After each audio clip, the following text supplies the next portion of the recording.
Assalamualaikum warahmatullahi wabarakatuh. Saya Rizarina binti Ikhwan dari Kolej Komuniti Ledang Johor, pembentang bagi kertas kajian keberkesanan khusus jangka pendek anjuran Kolej Komuniti Ledang Johor terhadap alumni. Lihat sedikit berkaitan dengan pengenalan. Kolej Komuniti Ledang Johor ditubuhkan bagi memenuhi kehendak sosial dan keperluan tenaga manusia selaras dengan dasar kerajaan untuk melahirkan lebih ramai golongan pekerja mahir. Pelaksanaan kursus pendek di Kolej Komuniti adalah berdasarkan permintaan masyarakat setempat, kemahiran tenaga pengajar dan kemudahan yang telah disediakan.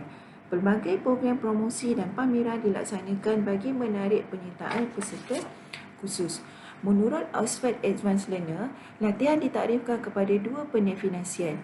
Yang pertama adalah sebagai proses pembelajaran kemahiran yang diperlukan seseorang untuk melaksanakan tugasnya.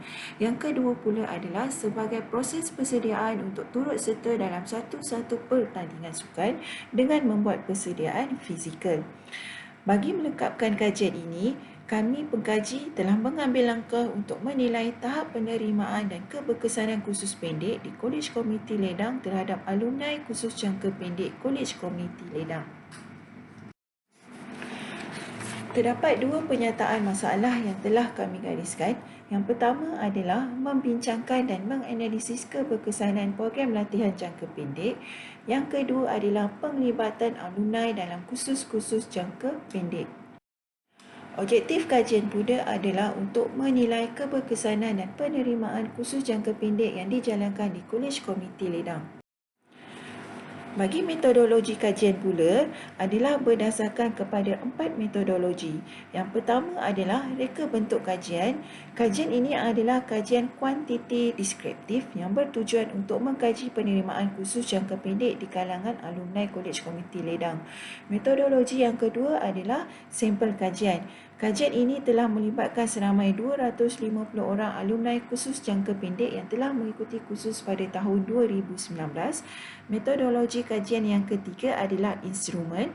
Kajian ini menggunakan soal selidik sebagai instrumen dan dibahagikan kepada 4 bahagian. Yang pertama adalah maklumat responden, yang kedua adalah faktor pemilihan khusus jangka pendek, yang ketiga adalah fasiliti dan kemudahan yang disediakan, dan yang keempat adalah tahap kefahaman selepas kursus.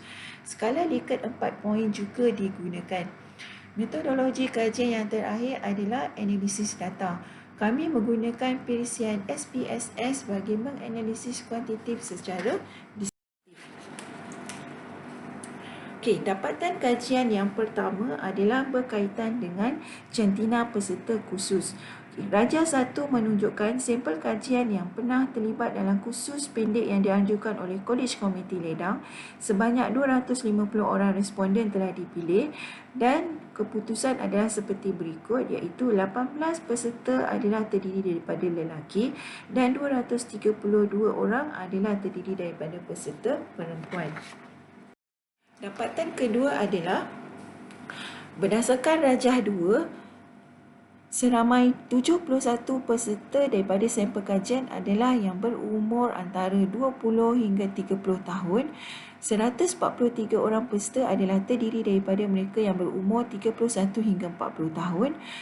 18 orang peserta adalah terdiri daripada mereka yang berumur 41 hingga 50 tahun dan 18 orang peserta sahaja yang berumur antara 51 tahun dan ke atas.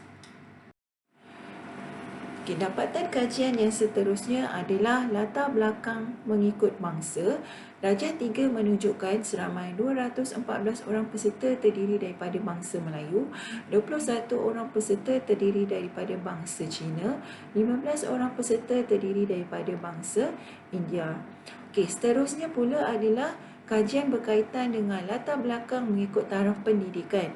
Dapat diperhatikan Rajah 4, keputusannya adalah seperti berikut. 89 peserta mempunyai taraf pendidikan SPM, 71 peserta mempunyai taraf pendidikan sijil, 54 peserta mempunyai taraf pendidikan diploma dan 36 orang mempunyai taraf pendidikan ijazah. Bagi rajah seterusnya pula, ini adalah berkaitan dengan pecahan mengikut latar belakang jenis pekerjaan.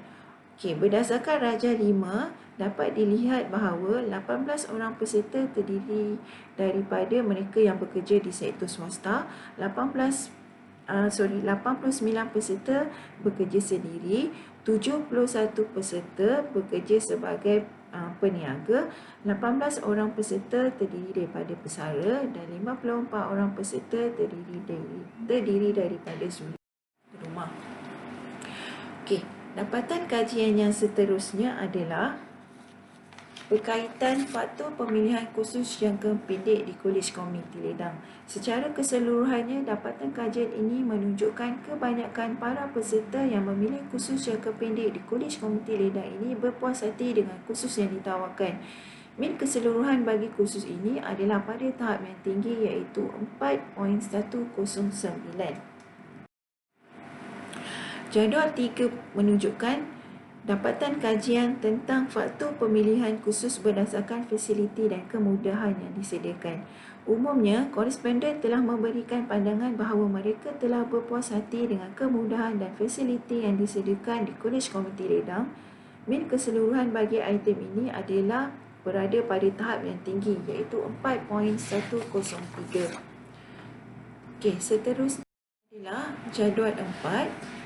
Jadual 4 menunjukkan dapatan kajian terhadap penilaian tahap kefahaman selepas kursus di Kolej Komuniti Ledang. Daripada min keseluruhan, kebanyakan peserta menunjukkan tahap penerimaan kefahaman yang baik terhadap kursus yang dianjurkan dan min keseluruhan pada item yang tinggi iaitu 4.054. Jadual yang terakhir adalah berkenaan dengan analisa multiple regression. Dapat dilihat, jadual 5 menunjukkan bahawa faktor pemilihan khusus jangka pendek, fasiliti, kemudahan yang disediakan dan tahap kefahaman selepas kursus mempunyai pengaruh yang signifikan terhadap pemilihan khusus jangka pendek. Ini seperti yang ditunjukkan pada nilai R dan R2 di dalam jadual. Yang terakhir adalah kesimpulan. Yang pertama adalah pelaksanaan kursus jangka pendek di Kolej Komuniti Ledang adalah bertujuan meningkatkan pengetahuan dan kemahiran alumni kursus jangka pendek selain daripada melihat semula tahap penerimaan alumni terbabit. Yang kedua adalah tahap penerimaan alumni kursus jangka pendek terhadap kursus-kursus yang ditawarkan oleh Kolej Komuniti Ledang Johor adalah memenuhi kehendak peserta. Dan kesimpulan yang terakhir adalah kebarangkalian alumni kursus jangka pendek ini memilih kursus yang ditawarkan oleh Kolej Komuniti Ledang Johor pada aras yang sangat tinggi. Sekian, terima kasih.